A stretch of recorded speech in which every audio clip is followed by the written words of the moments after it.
Hey, great to have you here. So I figured I wanted to do a video on this. I recently went to Texas Frightmare Weekend, and this was my first horror convention that I had gone to.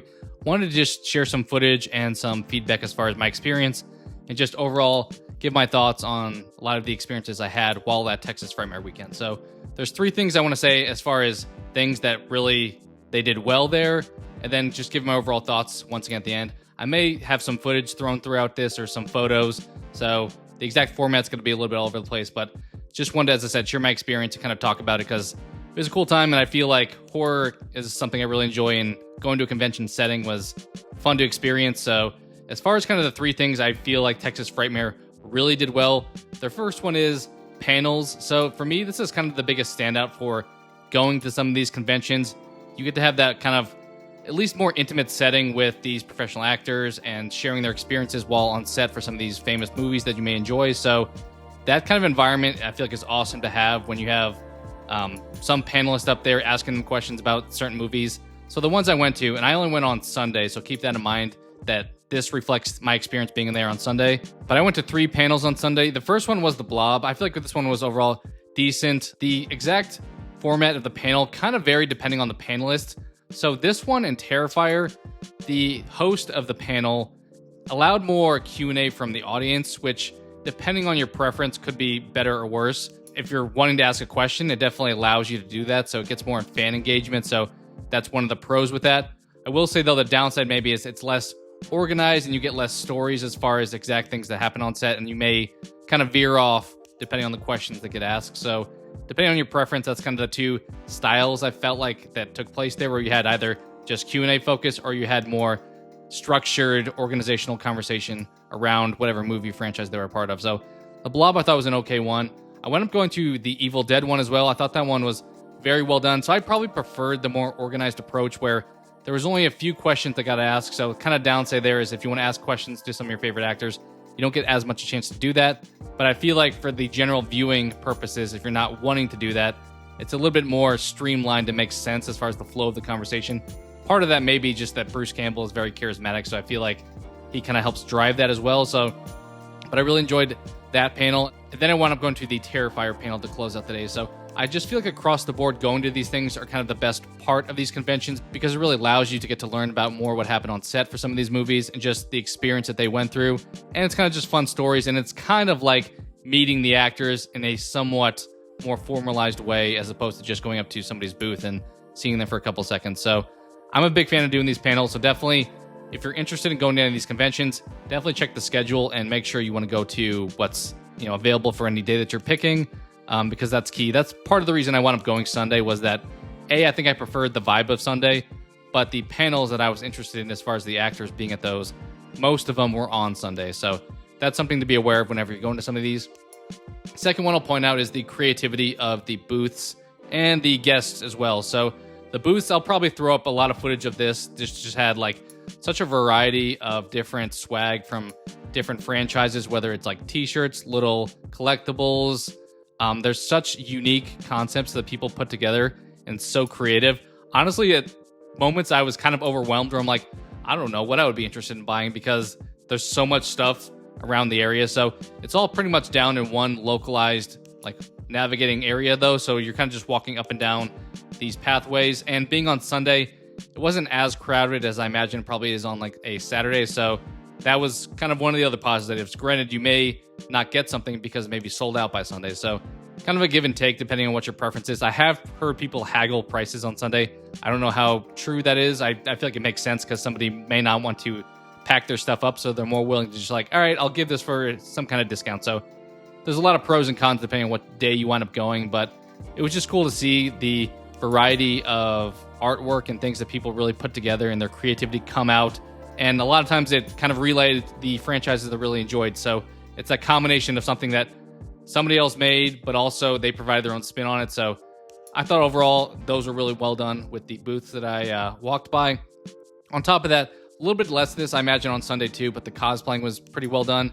That's probably a lot more expensive on a Saturday because Sunday, people are probably packing up. They're taking flights out, so they're not going to have all dressed up necessarily. But there were quite a few. Like I'm thinking of people in Dead by Daylight Huntress outfits, or there was a really cool Freddy vs. Jason where you had like the hand of Freddy coming through him, and the head of Freddy was in the Jason's hand. So kind of a fun play there. Also, they had a Master Chief, which was kind of surprising because I'm like, he's not really horror, but being a fan of the Halo franchise, I was like, yeah, I'll go check this guy out. So a lot of cool creativity when it comes to either booths or cosplay. So awesome to see kind of what people can ultimately do when it comes to creating different versions of art.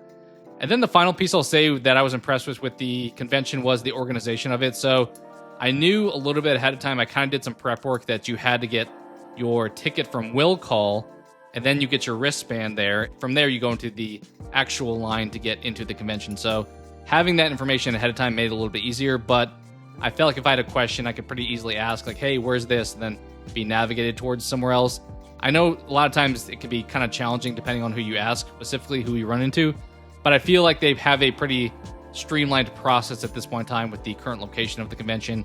And I felt like overall it was pretty well organized as far as kind of guiding people in the right direction. And despite having a large amount of people, they handled like navigating the crowds back and forth certain directions really effectively in a way that didn't feel like too overwhelming. As I said, maybe it'd be a little bit worse on a Saturday, or depending on maybe what time you were trying to get in there or trying to go to see somebody. On top of that, I think maybe it depends on what you're trying to do once you're already in the convention, because there's obviously plenty of stuff that you can do once you're in there. You can go to the panels, which are free, which is awesome. So that's kind of the price of admission with those. But you can obviously go up and meet different actors as well. So that component I didn't overly explore, but it's definitely something that you can take advantage of. I feel like the downside to a lot of times of those are, I'm not sure, like the price points for a lot of times to get autographs and photos and things like that. It feels like they're getting quite high at this point in time. I do want to support the actor, whoever's there, as much as possible, but it feels like if you're trying to do that with too many people, it gets a little extreme. So you kind of have to prioritize. All right, I'm only going to focus on seeing this person, and the lines get crazy. So like Bruce Campbell I mentioned, his line was crazy long. A lot of the other ones, it kind of was, ebb and flow depending on the time of day.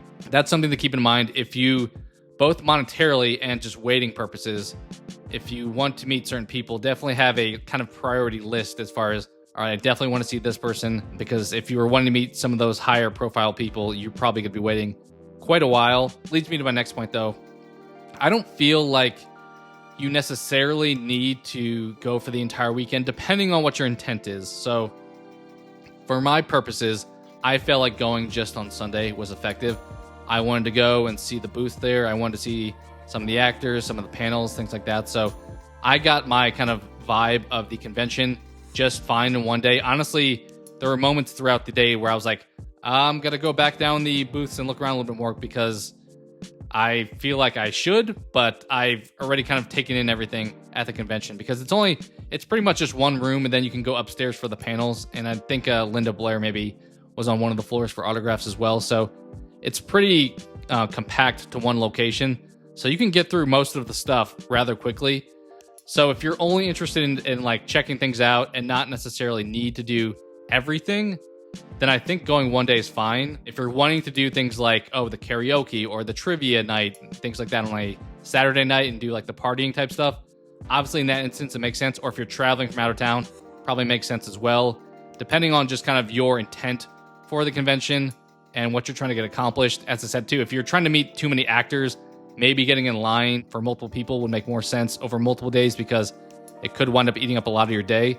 So it really depends on what your intent is for going to the convention, really what you want to get accomplished. So I'll say though, if you just go one day, I think that's plenty enough. But if you want to do more, or if you had a panel, for example, if you really liked those, and two panels you really enjoyed were on separate days, well, in that case, you'd have to go both days to really go for those. So it just really depends on your own personal preference. But as I said, for me, going for one day worked, and it was a great experience. Definitely up for going back. I may wind up going back next year. We'll have to see who's coming for that convention, but it was a great experience for my first time at Texas Frightmare, and look forward to maybe doing so again in the future. So if you have any more questions, let me know. Or if you were at the convention or have any experiences going to any horror conventions, would love to chat with you guys down in the comments below and get your thoughts on those as well. So other than that, really appreciate you watching the video.